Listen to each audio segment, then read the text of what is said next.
Welcome to the Enterprise Excellence Podcast, where our purpose is to help create a better future. Learn from our world's experts how to improve your organisation sustainably.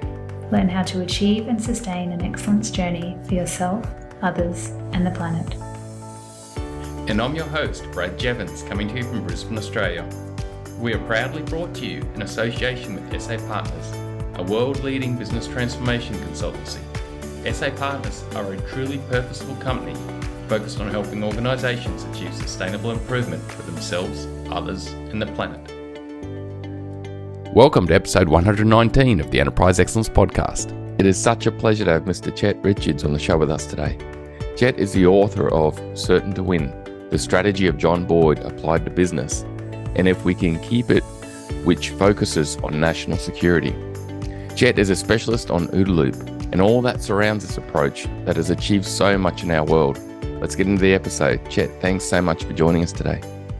Well, thank you for the invitation, Brad. It's always fun to talk about these things. It's such an honor. Chet, what's your backstory? Like, what led you into a career in the military and then through that path that we know that you've gone down? Well, my father was career military. He was Army, fought World War II, prisoner of the Japanese, captured on the Philippines, liberated by the Russians in August 1945, and then decided to stay in after the war. But he got out in the early 1960s because he decided he wanted to teach college. And of course, to do that, you need a terminal degree. So he went back and got his PhD. And while he was going to grad school, I was going to high school. And so I was kind of raised in a military family, but it was also sort of the Vietnam era. He really did not want me to go into the military. He said it's a different deal now than it was in World War II, where the survival of the country was at stake. But he left it up to me, and so I finally went into ROTC, got my ROTC commission when I got my master's degree, stayed on for 2 more years to finish my degree, and then at that time, it was 1971, the U.S. Army was shrinking down rapidly. They were pulling out of Vietnam. Nixon had run on a platform of getting us out of Vietnam, which he honored. The Air Force stayed on, as did the Navy and to some extent the Marine Corps. But basically, we're pulling our ground forces out of Vietnam. So whereas 2 years earlier, the Army was desperate for second lieutenants. When I got ready to go on active duty, they said, we don't need you anymore. Get lost. Go into the reserves, which is quite a shock since I hadn't done anything about lining up a job. Frantic scramble. The one job offer that I got was from an organization I'd never heard of, the Office of the Secretary of Defense in the Pentagon in Washington, D.C. Well, I mean, I knew who they were, having been a ROTC graduate. For your viewers who are not aware, that's Reserve Officers Training Corps, which is a program for people that are in university. They do a 4-year program. They do a summer camp between their junior and senior years. And then when they get out, they're commissioned with a second lieutenant, as second lieutenants in the reserve, with a reserve commitment. In my case, it was 3 years, as I recall. It may have been four for me because I got a pilot's license out of it. I took an optional program. Anyway, so there I am in the Office of the Secretary of Defense, and I end up in a thing called the Office of Tactical Air in a outfit that at that time was still known as the Office of Systems Analysis. In other words, it was the McNamara's Whiz Kids. And it was still supposed to be providing unbiased advice to the Secretary of Defense, with the idea that if you add up all of the hard, firm, uncompromisable requirements from all of the 3 services and you put them all together, you come to roughly the national budget. So, the entire United States. So all that had to be squeezed down to fit to within what the Secretary of Defense and the President figured he could actually get out of Congress. And so he had to turn to an outside group to give him some advice on that. That's what PA&E was. So we're sitting there and we're looking at the fact that you have 4 Air Forces, Army, Navy, Marine Corps, and because I missed somebody, Air Force. 5 if you want to count the helicopters on board the Coast Guard, which technically at that time weren't a part of the Department of Defense. They had come under the Treasury Department. But now things have changed. We've got all these services, and they're buying Air Force and Navy, both buying Air Force. The Air Force hates the Navy airplanes. The Navy airplanes got out off care, and on and on and on. So anyway, and as it turns out, in the Office of the Secretary of Defense, one of the one of the things that we were looking at was this way to compare the performance of two different types of fighters developed by a very obscure colonel in the Air Force down in Florida called John Boyd. He called it energy maneuverability. Until that time, what happened is if you ask fighter pilots, what would you do in this situation? Each of them had their own little bag of tricks. I'd pull up, I'd dive, I'd try to turn inside and something, but nobody could really explain why that worked. Boyd was the first person to really put it into mathematics, taking into account the performance of the engine, which varies depending on the altitude, depending on the airspeed it's going, depending on how many G's it's going, how it's turning, because that affects air coming into the engine. Anyway, so that's how I met John Boyd. Right after I met him, he went off to Thailand to command technically a Royal Thai Air Force base. It was, but I guess probably all the planes were actually American. So there was an American commander of the American forces there. It was John Boyd. And before he could get back, I left the Pentagon, went to work for another government agency. He came back to the Pentagon, was there a couple more years, was there through the selection process for the lightweight fighter, which selected the F-16 over the YF-17 as the new Air Force fighter. And then he retired. And meantime, I moved out to California to work for Northrop. And about a year or so later, I get a phone call from John, who I really hadn't known hardly at all. I think I met him one time. We went down to his office. But he said, "Hey, I hear you're a mathematician." And I said, "Well, several years ago, used to be." And he said, "Hey, I'm writing this paper. I got some mathematics in it. I want you to look over it for me." So I did. It was very, very, very obscure stuff, a thing called Gödel's theorem, which all mathematicians know about, but unless you're working in mathematical logic, nobody actually uses. But it's very famous. It basically says that there are statements you can make in mathematics that are true, but you cannot construct a proof for them. And then the question is, how do you know they're true? Well, that's what Gödel showed. There are other ways to show that they're true.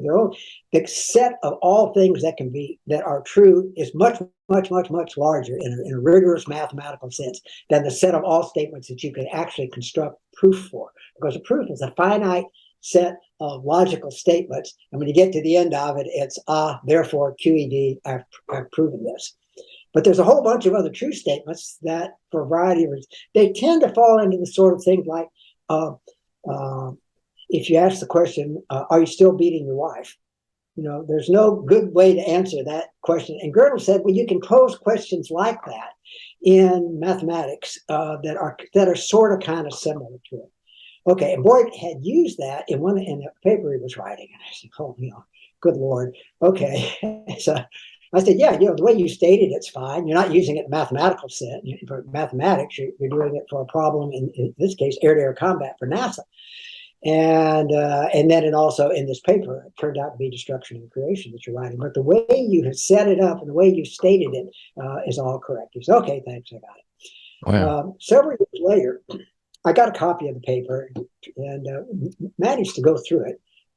It's included in the back of Robert Corum's book, plus it's on my website if anybody would like to download it, Destruction and Creation. And what he's doing there is he basically is saying that all systems, including human systems, contain the seeds of their own destruction. And he explains why that's true. And he said, and then the immediate corollary, which makes it so interesting to us, is if that's the case, and if you're in competition with somebody, you can think if it's two systems competing against each other, and if each contains the seeds of its own destruction, why leave that to chance? Why not do something to help that along in the other side? And that's basically Boyd's entire opus of work, 300 and something pages. I counted it all up. And we're at 30-something thousand words. Anyway, roughly the size of the Sun Tzu book. If you took all the words and then most of the translations, maybe twice as that. But anyway, it's a very compact body of work, but it's not inconsequential. It's not like saying, well, Boyd never wrote anything. He wrote a tremendous amount. He just didn't go through the formal publishing process. He just said, here it is. Here's what I think. I revised it 100 times, and here's where I am now. So, yeah. But that was basically it. Yeah. If you got sentient beings competing against each other, and if there are in their systems and particularly in their systems that make predictions. If I do this, what's going to happen? There are ways things that you can do to screw up that system on the other side. That's amazing, Jet. So, like, It really is amazing. I know you've got amazing that you're the first person to think of it. yeah, and Jet, you've got this, massive military background from your father right the way through. Crossed over John Boyd and became part of that sphere of people working on these concepts. Like, it's crazy that the whole understand that energy and maneuverability piece came up that created like the thought of the F-16 and looking at lighter planes. But then you've helped Boyd and reviewed the destruction and creation theory, which I understand it led on to the OODA Loop concept and that whole thinking. Because you may remember what was that two systems fighting each other. The first is as an interesting side note, as it were. To this day, energy maneuverability is taught to fighter pilots, and there's nothing wrong with it. It works fine. However, like Newton's laws of physics, they work fine. Everything you and I do in most of our everyday life works just fine with Newton. However, it's incomplete. If you rely on Newton, for example, the GPS system on your watch won't work. Wow. Because that depends on special relativity, the fact that time works differently in the gravitational field at 36,000 miles than it does the gravitational field of the Earth, closer to the Earth.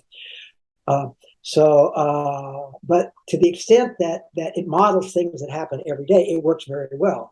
However, oddly enough, it doesn't describe the F-16. Because okay. the F-16 in terms of energy maneuverability was not as good as the YF-17 that it lost to.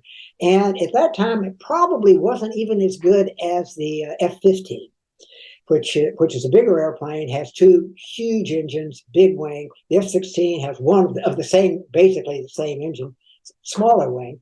But the F-16 had a couple of things that the F-15 didn't. It's kind of hard to explain if you're not a pilot, but basically, if you're a pilot and you're flying along in your little airplane, like the kind that I learned to fly, and you pull back on the stick a little bit and you let it go, the nose will come down and the airplane will come back to nice, straight, and level flight. You get it too high, it'll stall. But within a wide range, if you push it down, the nose will come back up. If you go into return and let the controls go, those airplanes are called stable. They're stable systems. If you let them go, they return to a nice, stable flight.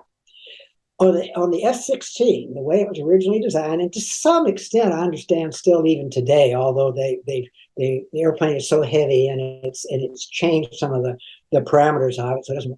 On an F-16, if you pull back on the stick and let it go, it just keeps going up. In fact, it would accelerate going up. And the same thing, if you push forward on the stick just a little bit and let go, instead of coming back, it would accelerate going down. Now, if you stop and think about it, for air-to-air combat, this is really good. It makes the airplane just kind of flit around the sky. However, it also means that human beings can't fly. So what a human being can do, however, is it can tell the computer what it wants to do. The computer can make sure it doesn't start accelerating out of control. And they lost some F-16s right at first when they came out. When all of a sudden the thing went nose down into the ground before the pilot could get out of it. And the last lawsuit on that was just settled a few years ago. Wow. General Dynamics. I remember when Lockheed bought General Dynamics fighter business, they had to. There was something about they left the liability with General Dynamics. Wow. Interesting history of it, isn't it? That wasn't taken care of. So John said, "Okay, this is incomplete. What's going on here?" And he said, "What it really is, that it's the system that can handle this fast rate of change. In other words, if I can flip this way and then flip back before you can figure out what's going on, I can get in a position where I can do bad things to you before you figure out what's happening." And so that's why he ended his paper for NASA. He had a little contract to write a paper for NASA to explain why the behavior of airplanes that were why the computer models that tried to describe combat between two airplanes sometimes worked and sometimes didn't. And he figured out it was because sometimes they couldn't capture this idea of the human being able to handle the faster rate of change. And so he used that paper, his own NASA paper, and again, there's a copy of that out on my website if people would like it, with he who can handle the fastest rate of change survives. Couldn't say win because that depends on what the other side is doing. Classical Sun Tzu said you can avoid victory, you can avoid defeat, but victory is up to the other side.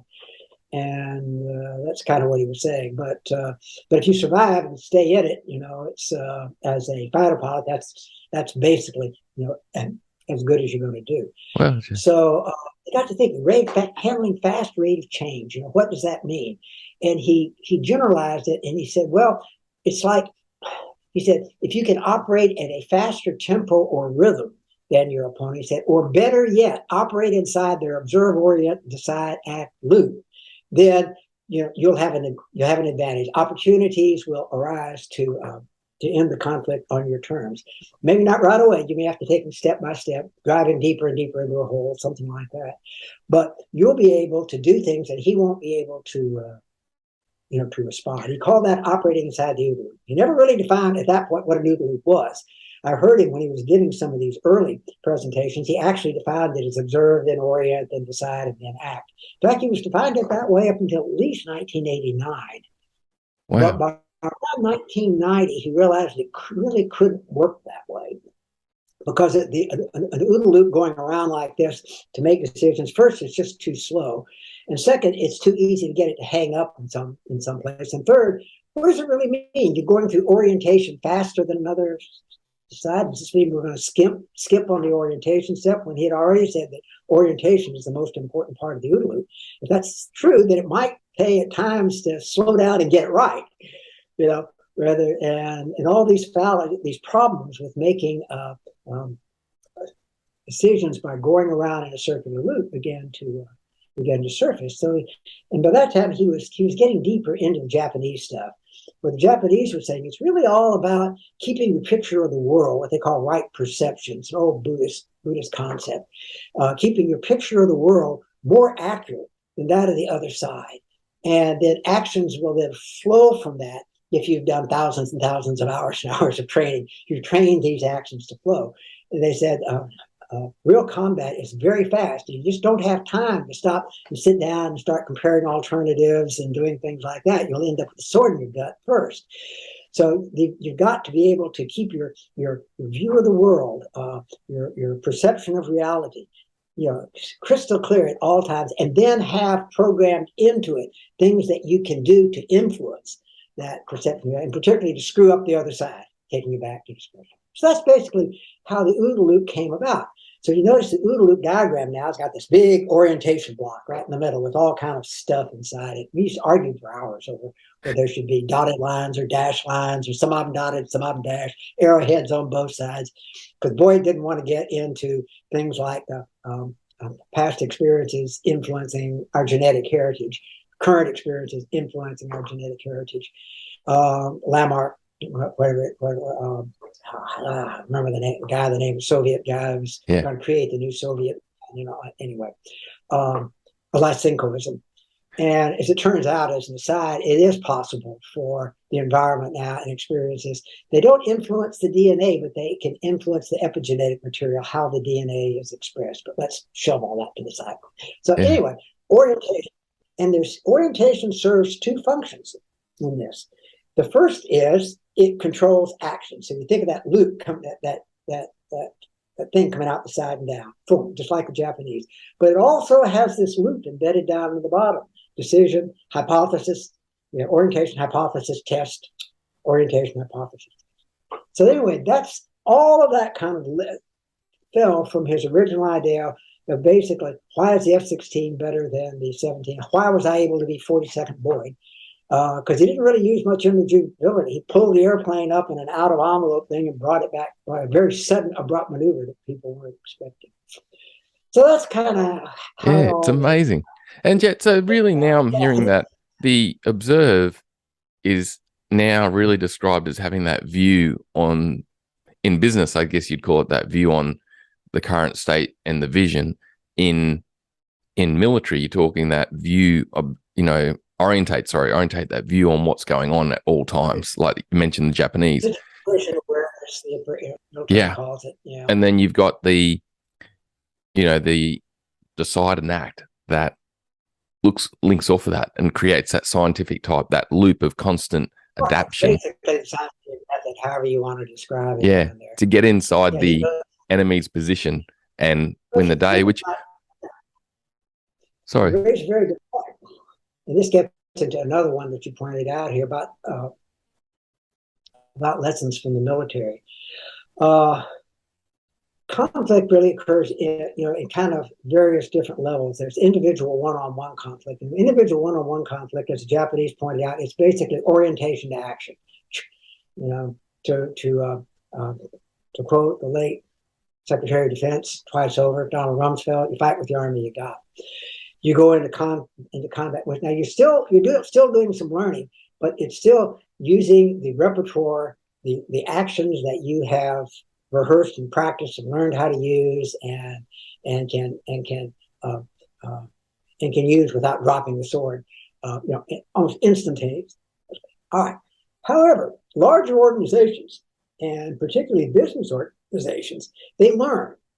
And when you get to the standpoint of business, I think all of a sudden the shift starts to begin shifting away from that implicit guidance and control loop down into the learning loop, so that in some sense, corporations that are competing with each other, you generally compete with, of course, more than one. It's kind of a space of corporations out there. It's essentially a competition between learning systems. Who can, as sort of like with Steve Jobs, who can kind of conceptualize what way the customer might be made to go, and then come up with products that services that sort of fit that. Didn't always get it right, but he learned very quickly. The Mac Cube didn't last very long on the market, neither did the Newton, so kind of So it turned out to be a system that could learn, that could experiment, could, as Boyd called it in Patterns of Conflict, probe and test the environment and learn from that extremely rapidly. And that gets into that idea of going around the loop more faster than the other. It's really getting your orientation to more closely match what's going on out in the real world. Because what your orientation is going to do is it's going to make predictions. It's going to make the farther out you go, the less valid, which is. But the real prediction is what I do next. What way do I want to go? If you're in the car business, what can I come out with next year that will, or 2 years from now that will sell? So you have Toyota in their famous 1 year, 2 year cycle very, very quickly, being able to come and stick a product in kind of see if there's a niche out there and then be able to exploit it. So in that sense, I think it's better that circular loop kind of does work a little better for companies than it does for organizations in a military type conflict. So long as you understand that the purpose of that going around, big part of it is to ensure that you're constantly testing and revising and tweaking, your orientation. You should think your orientation as being a model. It's kind of you're doing this all the time. What you're going is it's observing. What it's really doing and observing is looking for mismatches. It's making little predictions and it's comparing the results. It's trying things out and it's comparing and it's tweaking. From customers. That's sort of my philosophy on using the OODA loop for corporations. Now, it raises another question though. And you sort of raised this earlier, is it sounds good. What kind of organizations can actually do it? Yeah, because Chet, do you mind me saying, I can see that a lot of organizations, they're fighting for stability. It's like they're fighting to not have that because the inertia of the company is people often don't want change. They just want the same thing done day in, day out. They just want normality. But we're saying that to outcompete and outfight, it actually comes down to the speed of the adaptation with a constant observation and orientation on customers and knowing your competition, sort of having that view. What's your thoughts on that, mate? Yeah, that's absolutely right. The thing where the military has a big advantage in a sense is if you don't do it as well as your opponents, bad things tend to happen to you, and they tend to happen to you fairly immediately, whereas businesses can linger on, I think, for long periods of time, kind of a slow motion disaster. So, for example, if you look at General Electric, which was, dominated the Dow just not too many years ago when you stop to think about it. Now it's getting ready to not exist at all. It was delisted from the Dow, I think, back in 2018 from the Dow Industrials, and now it's getting ready to split into three companies. And the American automobile industry, it just goes on and on and on. They get into these niches where it's possible to survive for a long period of time at lower and lower and lower performances until finally a competitor or competitors can rise up. I mean, even the Japanese took them 25 years to really begin to threaten Detroit, and according to using Taiichi Ohno's. And it really wasn't. They really weren't successful until the Arab oil embargo of 1973, which was really the black swan event. Quote Taleb. He may decide whether it was a black swan event or not, but from the standpoint of American automobile manufacturing, it was a black swan event, because after that, everything changed. And if you look, the Japanese, particularly Toyota and as it was called, Datsun at that time, and Honda, people then had to try those cars because of their gas mileage. And they discovered when they did, they were wonderful cars. They worked great. They didn't break. They were fun to drive. They were quiet, and the rest is history. So it gets into, I think the problem that you said is when you get into these environments, there's no selection mechanism for a long period of time. So you don't get selected out until all of a sudden something happens.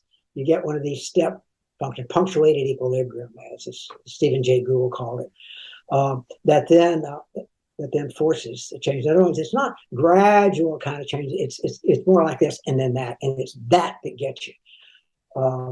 And it's very difficult to, it wasn't that long ago, everybody was poo-pooing electric cars, General Motors made one or two and kind of, it's not going to work. Nobody wants these things, and even until about 3 or 4 years ago, the German automakers were saying, nobody wants these things. They're not fun to drive. They don't have any range and all that. And then, of course, black swan events hits in the person of Elon Musk. And again, the rest is history. Yeah. I was at an auto show a couple of days ago and saw a BMW i8. You can Google it. Magnificent machine, hybrid, as it were. And I think they made 200 of them. That was a very, very limited run. And BMW was able to see, nobody wants these things and all that. Very shortly after that, they started cranking out Model 3s. So very shortly after that, they started building Gigafactory Berlin. I'm almost beginning to believe that that above a certain size, organizations can't change. And I'm willing to entertain the notion of exceptions to that rule. But see, and people say, well, what about Toyota? It existed before World War II. And I'm thinking, aha. But what Toyota had was the great good fortune of Japan losing World War II. Japan had won World War II, they'd still be making looms, and that'd probably be about it. And they'd be good looms, it'd be cool stuff, but to this day. But by being forced to do something, it was almost like they got a chance to start over, because as Taiichi Ohno describes it, they could only get enough money to build new cars to the extent they were selling the ones there. So sell a car, use that money, to build your next car. And so they were almost forced to learn just in time, forced to drive waste out of their system. But even that, according to Ohno, took them 25 years to do it. Yeah. So, and if you look at what they did, they not only revised their production system, and Ohno in his book Toyota Production System, very, very explicit on this point. And even though I think there's a lot of propaganda in that book, I think he's exactly right on this one, which is they had to change the whole culture of Japanese manufacturing at that time. And when you look at the attributes that he talks about that this new culture has, and then you go over and read Boyd, or Martin Van Crevel, or some of the other people that were looking at, well, what kind of culture made the German army so good in the opening days of World War II? They line up almost right on top of each other. Yeah. Mutual trust, the designation of importance, driving out waste for the Toyota production system, for example, the idea of Fingerspitzengefühl, intuitive competence, in what you do, and like the famous back in the good old days when Toyota was really making progress, they had to, we don't fire anybody. Or we don't have layoffs. That fire is non-performance, of course. We don't have. If we hire you, we intend to keep you for the career. sort of thing. And a German army starting with 100,000 people when Hitler took power in early 1933. And with a small group, and the idea was then they added on, but they had this huge acculturation process, the training process that it took to get into the German army, very, very similar conceptually to the training process it took to become hired by Toyota.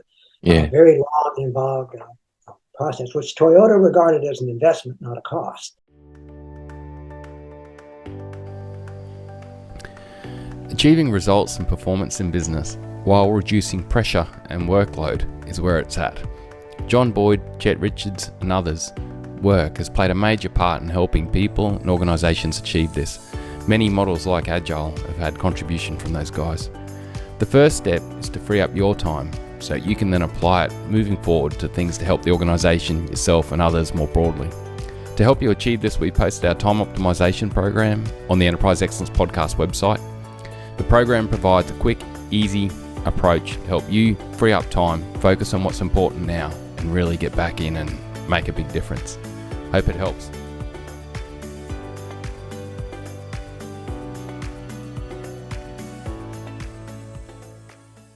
And Chet, and I see too, like with both the German Army and the Toyota, a lot of that training and development, yes, there was some external training, but a lot of it was internal, that they were training based on their systems, based on constant learning, based on development.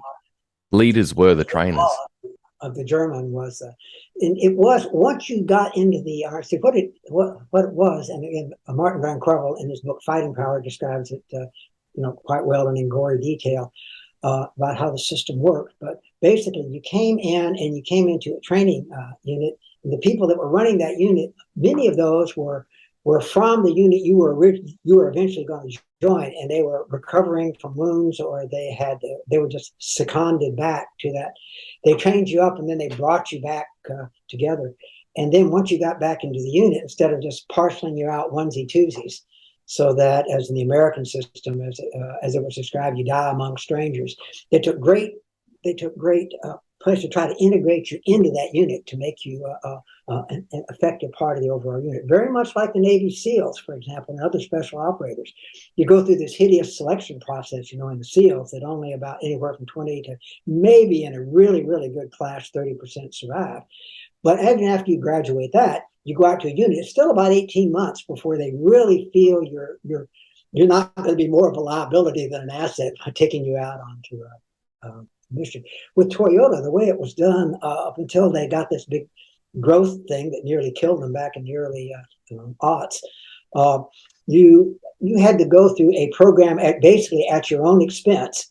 I can't remember how long it was, but it was quite long to basically learn how to operate the equipment, how the system worked, and all of that. Then, if you were selected, then Toyota would bring you in and give you another training program in their factories at their expense before they ever let you anywhere near the factory floor. All the companies that I worked with here were in manufacturing. Their philosophy was, we're hiring you for your expertise. So, if you don't have it, then we'll just hire somebody else. Get out on the factory floor and get to work. Yeah, you're not good enough. I know, Chet, and this conversation we're having right now really links back to what I heard you talking about earlier with what Boyd was talking about, but also the Japanese, where it's about being able to observe and orientate and have that constant view on your environment. But the patterns and habits and skills you've got have prepared you to be able to be bloody good in that fight. Well, we're discussing about learning and cultural systems that really skill someone up to then get them in the environment to be really skilled, like a good cricketer or a good football player or baseball player, and then basically create that constant learning environment with that centricity on the customer to allow you to keep getting better and learning and going forward. Yes, no, that's exactly right. Many years ago, Tom Peters made a suggestion that everybody in your organization, from the people who do the maintenance on the factory floor, sweepers on the factory floor, who now would probably be working for a different organization entirely, and they just outsource it, all the way up to the C-suite, should make at least 2 customer visits a year. And I always thought that was a great idea. It's fantastic. Go out and actually actually meet the customer and see. And it's not only good for morale, but also when you see what they're doing and how they're actually using it and what they like and they don't like and all that. Even the person down on the factory floor can say, we're spending an inordinate amount of time cleaning crap, where if we just did it right in the first place, there wouldn't be all this cleaning necessary. The final product would be cleaner and better and so forth. Big deal in the airplane industry now with FOD, foreign object damage. You may have read that on the last Crew Dragon, it was launch, SpaceX was delayed by a day because they was getting ready to close it up. Somebody noticed a human hair 1 millimeter wide in the hat, lying in the hatch cover. So they canceled the launch. And they went back in and first they cleaned that up, but they also did root cause analysis to figure out where in the world that hair could have come from. But if you're going to have, 180 successful launches in a row, that's the mentality. But the trick is not to have the best inspection in the world so you find all the hairs. The trick is construct your system so the hairs don't appear there in the first place. And that's the essence of Toyota, of course. Drive out the waste so that you don't have to mop up, the waste by the time it actually gets to the customer. Of course, the greatest waste of all is to build a product that doesn't sell. Because then all that value you added to it immediately turns to waste. Poof, immediately becomes waste. And that gets you into the customer. And that's why getting it. There's a story in the book Toyota Way. Jeff Licker that wrote it. Who very, very good book, because he actually had a lot of experience with Toyota. But he talks about when they were doing when they came out with a van years and years ago. I don't know what it was called, a Sienna something. It was the Previa. And it was kind of a flop. I knew a guy who had one. He said, well, other than the fact that it's Toyota and it doesn't break, it's it's horrible. So when they got ready to redo it, I think you can go to the Santa, the guy who was going to run that effort didn't speak a lot of English, but he had a little. And he took off, I don't remember, he came to the States and he spent months here just going all around, trying to get a feel, Fingerspitzengefühl, as we call it, for how Americans use these things, what they're going to do with them, what they liked, what they didn't like, and all that. And then they went back and they built, I think at that time it was the Previa, and it turned out to be a world beater. Because at that point now, he had brought that external knowledge into his knowledge of already extensive knowledge of the Toyota production system, was able to marry them together and produce a vehicle that provided, did the best of both worlds. Just building a better Previa was not going to do it. So I think the idea is that you have your expertise in your area, but as you're going up through the system, you're getting more and more exposure to doing it right to the customer, to the outside, to the outside world, and also to the competitors. That's why I said put into a certain to win. I think one of the telling events for me was when they asked Bill Gates back in the early days of MP3 players or solid state MP3 players. And the iPod was in its second, I think, generation at that point.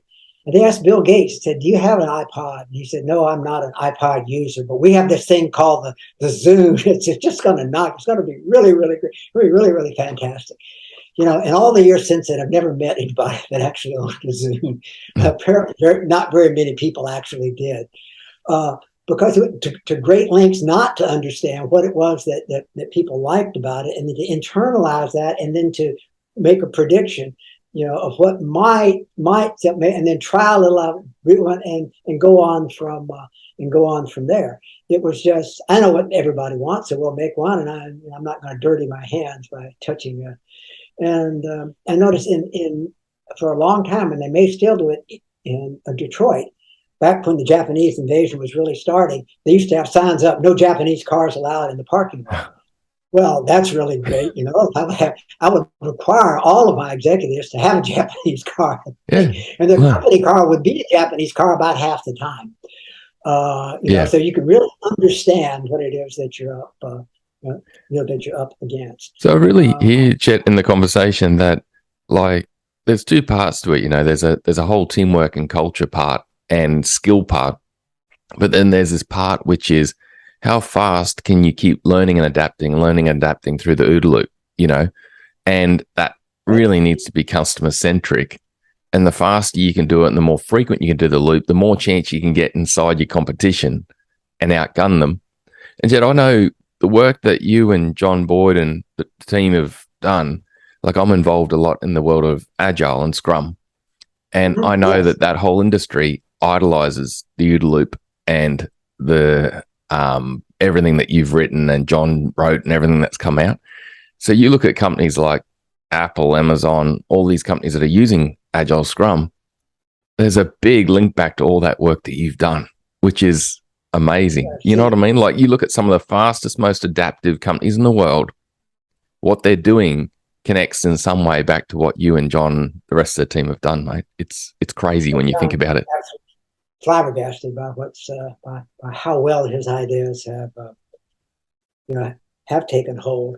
Um, so I think, well, a lot of times, why don't what are the real barriers to adopting this? And I think you put your hand on it. Or as a friend of mine talking about why you can't reform the military, he said because the people that would have to reform it are the generals and the senior civil service, and they don't see anything wrong with the current system. Made them generals. What can possibly? And the same thing in our end of the same thing in civilian life. Can't be anything really wrong with the system that made me a vice president. But they're the people that are going to have to do the changes. So I said sometimes might be better just to let nature take its course. Don't try to turn General Motors into Tesla. Let Tesla be Tesla, and General Motors can come up with something great.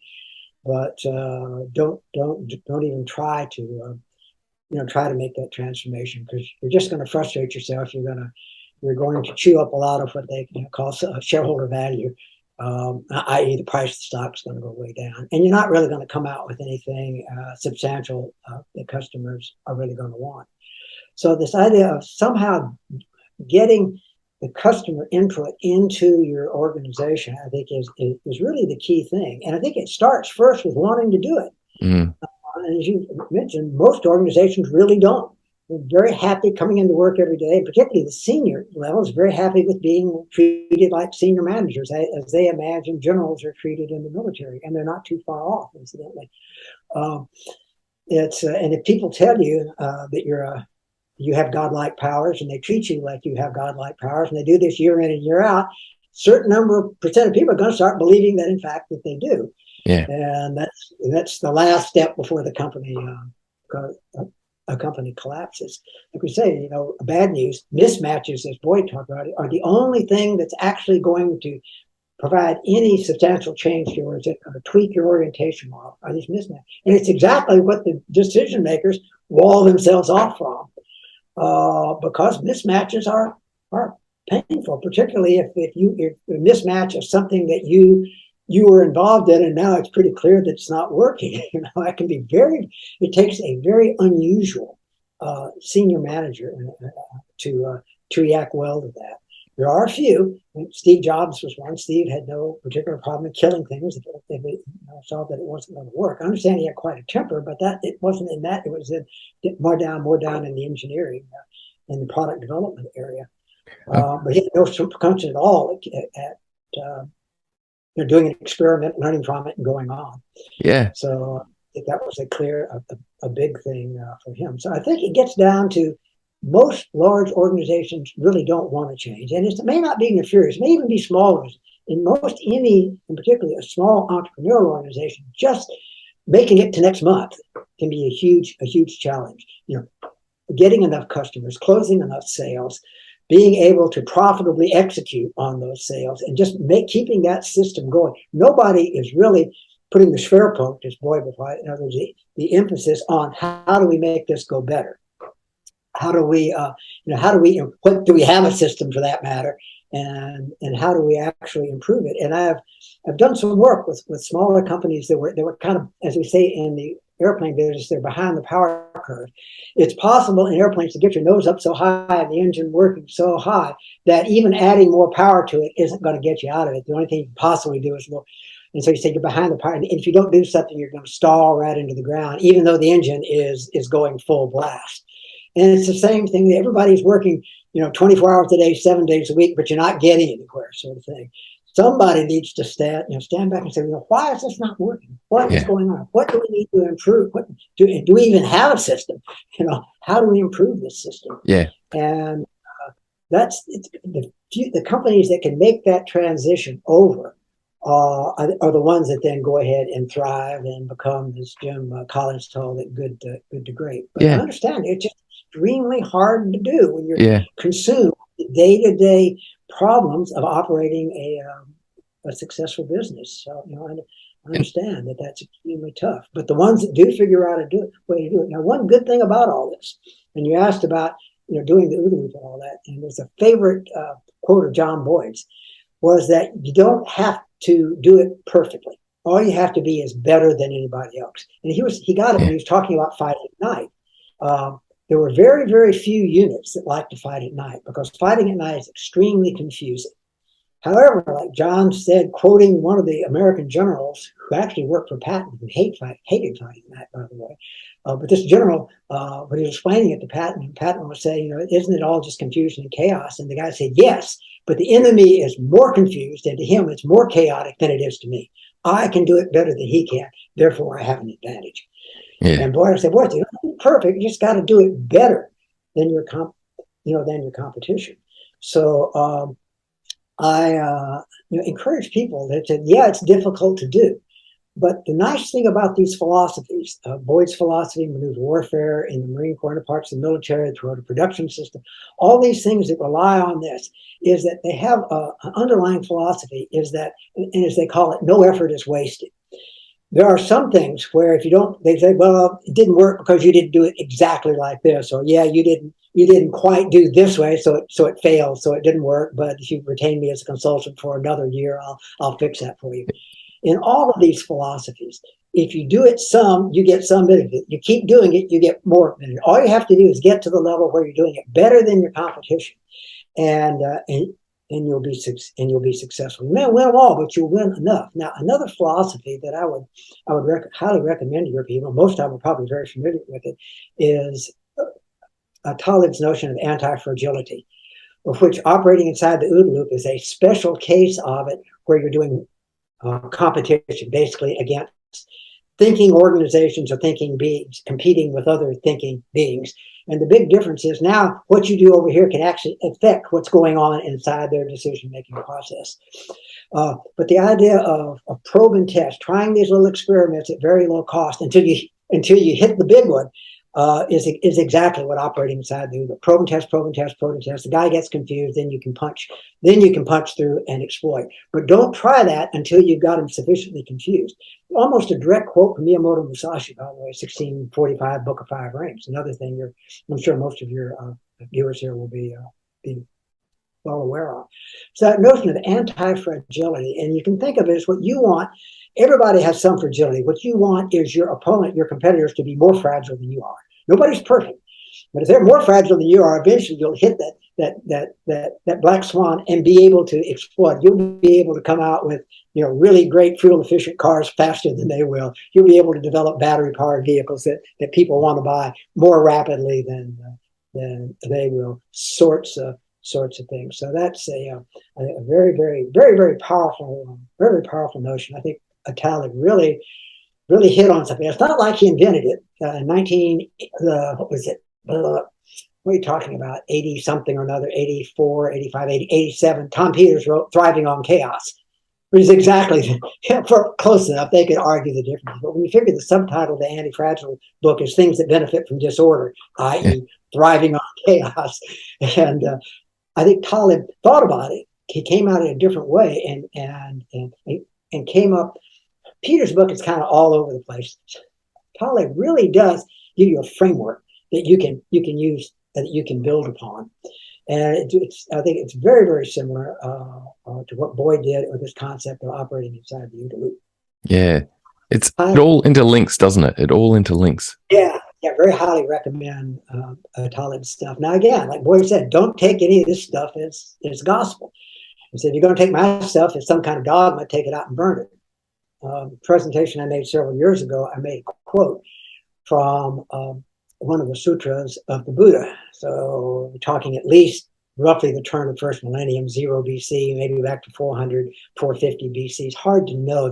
There's virtually no actual documentation on the life of the Buddha from the time of the Buddha's life. Most of it dates from the time of the Mayuran Empire, Chandragupta and Ashoka. his son, grandson, I don't remember all this kind of stuff, where that documentation and our written documentation of the sutras date from about that same period, which is now known as the Pali Canon. But anyway, having said that, very, very old. And one of the things he said in one of the sutras was saying, don't take any of this stuff as gospel, including what I said. Don't believe it just because I said it. As far as I know, the only founder of any religion, if that's what Buddhism is anywhere in the world, that said, try it yourself, experience it yourself, and then make your own decision. I did it. I tried it. This is what I got, but you got to do it before it works. And that's very, very much in line with Boyd's philosophy. And that's how I would encourage your people to read Boyd, read me, read Taleb, any of these people, absorb their ideas, see where they're coming from, and then put it into your own experience, and then start trying things and start experimenting with it and start learning from the results. And I think that is eventually the way. Fail fast is a very good mantra, Silicon Valley. If as you're failing fast, you're actually learning something from these failures. Fail fast and learn. It's a big point about that. Fail fast only works if you're actually learning something from them. Otherwise, you're just chewing up time and capital and other people's time at a rapid clip. Anyway, no, well, that's great advice. Yeah, I really appreciate it. Yeah, what would be I'm seeing that really is your tip to business, isn't it? It's learn, as we've been talking about, and then adapt your system and your way to some of your effort. If not, and the higher up you go, perhaps it should, and the CEO's job might be all of it or 99% of it, on trying to understand how to make your organization work better. And I think the kind of stuff that you in the Agile community, what little I understand of Scrum, I've done a fair amount of work with the Lean Kanban folks. I think they've got an interesting methodology. By the way, the final step is anti-fragile. So you can see it. And they're very influenced by Boyd. Several of David Anderson's works mentioned him, and I think and his folks have a good understanding. So there are things out there that you can that you can do. And again, Taleb, Boyd, all these people say it's in the experience, it's in the doing. The OODA Loop ends in act. It begins in observe, but it ends in act. If it doesn't get to act at some point, then it's all navel gazing, as Boyd called it. He was not into navel gazing. Yeah. The whole purpose of the OODA is act. And I think so, and maybe I don't know. So if somehow you got to get a little bit ahead of the power curve, if you're in one of these companies that's consumed with just making it through the next week, somehow or another, and it probably varies with the company, you got to free up a little bit of time to think about these things, and then try changing things a little bit and get other people involved in it. I would recommend starting with Fingerspitzengefühl. Because that's where Toyota started, it's where the Germans started. In other words, with the competence of what you're doing now. Even if you may not be doing it the final version, people are proud of what they can do now. Then they're not as threatened to go on to the next step. Eventually, when you get higher up, Fingerspitzengefühl becomes the ability to deal with a chaotic environment. The term commonly associated with Rommel, because it said that he had this magical sense of being able to feel the flow of the battle. Whether he did or not, he had a lot of practice in it. But what it was he was good at what he was doing. And the higher up an organization, the more it involves things that are unpredictable, like what the customer will buy, what the competitor is going to come up with. And that's what Steve Jobs kind of had that feel. He wasn't always right, but he was right often enough that I'm talking now. Hey, Chet, do you mind if we come back to Rommel on that? Because I love military history, and the Australians came up against Rommel a fair bit, in the Middle East. And the one thing I'd say about Rommel, he had a finger on the pulse in the battle, but he was barely back behind where the bullets and bombs were dropping. Oh, he was usually flying over the line. He taught himself to fly. What is it, a Chrysler Stork, some kind of little airplane. In fact, here's stories where he flew over a German Ostman. They weren't moving fast enough. He dropped a thing on him and said, "Stop moving, or I'm coming down." So start moving, or I'm coming down. Apparently, that really happened. Yeah, you have to lead from the front, and particularly in the military. And that was something that he was very good at. Another guy who was very good at it was, I remember the guy's name now, Field Marshal Erich von Manstein. And he wrote a book called Lost Battles, which again is Lost Victories, which is a lot of propaganda in there. But he does talk about, oddly enough, in the Kursk battle coming into the Crimea, of all things, when the Germans were invading the Crimea. And he talked about why he was right there at the front. And he said there's several reasons. For one thing, is it was getting really, really tough. And if you go today to Google Earth or Google Maps and look at the topography of the northern Crimea, where it attaches to Kherson province there in southern, I'm not going to get involved in whether it's Ukraine or Russia, but where it attaches to the landmass there, it's just, this is not a good time to get involved in that. If you look at it, it is hideous. It's lots of little lakes and marshes and things, and you really can't do a blitzkrieg operation. And so von Manstein was right there, right on the front lines, partly to motivate the troops, but partly as they brought prisoners in. I wanted to look in their eyes, figuratively look in our eyes, and try to use my fingerspitze and fool who was going to break first. And he said, as long as I felt that the other side was going to break before we did, I kept the operation going. As it turned out, eventually was successful. But the only way for him to determine that was be right up on the front line where he could sense how the battle was going. Now, I'm not sure exactly what that means for business. I know people have tried to interpret it in a number of different ways. Part of it is you need to, of course, develop a feel or a sense for how your factory is going. So you get things like the Ono Circle, for example. And partly it's a sense for how our products are going, how our development is going, how we're doing vis-a-vis. Are we coming up routinely? Are we in second place with the opponent? Not opponents, you should never use that word, with our competitors. And is that good or bad? Could be good if what you come up with is a lot better than theirs, the market shifts in your favor. Or it could be bad if you're always like a Zoom, you're always coming in second and then having an enormous flop on your hands. The iPod was not, of course, the first MP3 player by a long shot. I had a thing called a Rio Cali, which cost about half as much as an iPod. I think it held 35 songs, and it was a disaster to try to program. But it worked. You could take it on a run with you. It did kind of work. So. Gets more strongly connected to the customer. Came out, it just blew all those folks away. Yeah. So really, I see, Jet, like whether it's that as a Rommel or as one of those great leaders who are at the front line, understand what's happening at the front in your value streams or where you're creating value, but also get connected to the customer. Understand what's happening in that market. A thing like Agile, for example, Scrum, is it working? How are your people? Are they really enthusiastic of doing it, or are they going through? Some of them, are they going through the motions? Are they really using it to the extent that it could be used? And however, it's also, if you go down there in person and start mucking around, then you get the Heisenberg. All of a sudden, if you can fire people and you show up in an organization, all of a sudden the attention changes to you. So you have to have ways of getting a feel for what's going on that don't upset what's actually going on. And that's a whole nother issue. Avoid the royal tour. Hey, yeah, I really appreciate the knowledge. Sorry, what? Anyway, thank you very much. It's been fun. I certainly wish you the best of luck. Yeah. As an aside, wish you the best of luck in trying to edit all of this. Yeah. And Jet, one question I've got, mate, which I ask all guests, the final one is, what's been a recent insight for you, mate? Like, what's been something that has sort of really been a recent learning for you? I think if I go back to Taleb's thing, I've known about him for years, Black Swan and all that. Never read any of his book, watched some of his YouTube videos. But somebody said you really should take the effort to really kind of see where it's coming from. He said, because I really think it's the same as operating inside the OODA Loop, but just in a different environment, maybe a more general. So I finally bought his damn book, sat down, reading page after where did he find that? Right on. It's amazing. And but I think he's got a lot of good insights into that, and picking some of the stuff that he came up with, looking at some of the stuff that Boyd came up with, looking what's going on out in the world now, things like Agile, Scrum, Lean Kanban, those sorts of things that have come up years after Boyd died.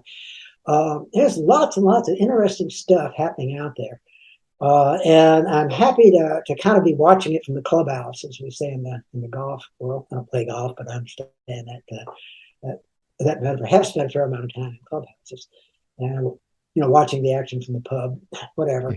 Nice. And saying, this is really, I think it's starting to take off now. I think we're really beginning to to do it as Taleb said, people are beginning to understand this notion of anti-fragile, that it's better to try things and learn from them than it is to try to plan your way to success. Now, there are people who have been writing papers for years on the problems with strategic planning. About every 10 years, Harvard was a very famous one. I forget who wrote it. Harvard reprints it about every 10 years. I think I have a copy on my hard drive here somewhere. So we've known for years, you plan into the future, but the future goes where it wants. But we also, there's an old expression in the military, an unplanned operation is highly unlikely to succeed. That's true, and it's not true. It's true in the sense that an unplanned operation, if you just tell everybody, hey, go charge the enemy, is probably going to get a lot of people killed. On the other hand, there are a number of times in the military where operations started and it seemed to break down. People on the ground took the initiative and pressed forward and were successful. The Normandy invasion is a classic case of that. That first day at Normandy would not have been successful had not people on the ground, and that the original plan broken down because the way the German defenses worked and the difficulty in coordinating fire support and all that kind of stuff. But there were enough people on the ground that took the initiative, that managed to get to the cliffs and get up the cliffs, and so this is on the American side. The British and the Canadians much more successful. For a variety of reasons, but on the American side, it really boiled down to at the key time, people took the initiative and exploited the chaos in their favor. And so I think that happens over and over in business too. And so I would encourage, if people haven't looked into that, it's something they might want to look into. The book itself is quite long, but there are a lot of videos that Taleb did. There's a really good one where Taleb and Daniel Kahneman, Thinking Fast, Thinking Slow. Another thing that I resisted for a long time till I actually looked into it and found that what Kahneman was saying and what Boyd was saying with the OODA Loop virtually identical. You got those two components, the one with finger switching if rule and the learning loop, and they fit very nicely into Kahneman's field, thinking fast, thinking slow. Because why is there any virtue in thinking slow? And the answer is there's really not. But thinking slow doesn't really describe what he was talking about. Taking your time, making sure your orientation stays more accurately modeling unfolding reality. It's a long phrase. That's really what we're talking about. And that means quickly detecting mismatches. That's the real speed, is quickly detecting and understanding the mismatches. And then testing, making new small little predictions. Even though Taleb doesn't like predictions, you still have to do something. And when you do something, you're essentially making a prediction. Yeah. You're making the prediction that what you're doing is gonna have the effects that you want it to have. And if you decide if you're going to do one of these, black swan, small, instead of big, you're making a prediction that now is the time. This is it, sort of thing. So there are predictions going on. And those black swan events seem to be happening more often nowadays. So it's not like we're immune to them for years and years of stability. So that's a very interesting question. Yeah. I really appreciate your knowledge on it, mate. And I appreciate the knowledge and all the time and what you've done and John's done, everyone's done, and what you'll continue to do, mate. Thanks so much for helping us. Appreciate it. Thanks for the opportunity. Best of luck to you. Thanks a lot, Chet. Bye for now. Have a good one now. Take care.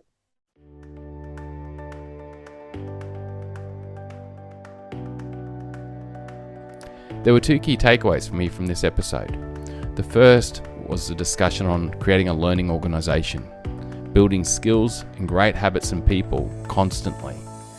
The other aspect of this that's really important is the learning constantly from customers, creating a system whereby every team and the organization is regularly gaining feedback from customers and learning from this to be able to adapt and improve or act as it is in the OODA Loop.